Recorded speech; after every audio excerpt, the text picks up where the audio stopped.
এই রমজানে একটি নামাজের কথা বলবো, শত কষ্ট হলেও এই নামাজটা আপনি ছাড়বেন না, একবার হলেও এই নামাজটা আপনি পড়বেন। নবীজি এই নামাজের এত গুরুত্ব দিতেন, নবীজি বলেছেন জীবনে একবার হলেও তুমি এই নামাজটা পড়বে।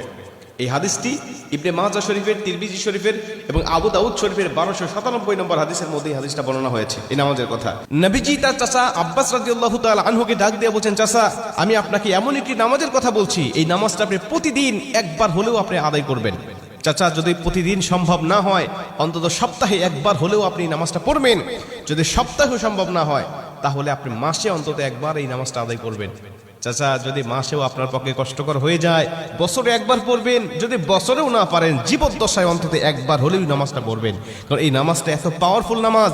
এই নামাজটা আদায় করার কারণে আপনার প্রকাশ্যে অপ্রকাশ্যে যত গুনাহ করেছেন, আপনার ইচ্ছায় অনিচ্ছায় যত গুনাহ করেছেন, আপনার অতীত জীবনে যত গুনাহ করেছেন, সব গুনাহ আল্লাহ আপনাকে ক্ষমা করে দেবে। চাচা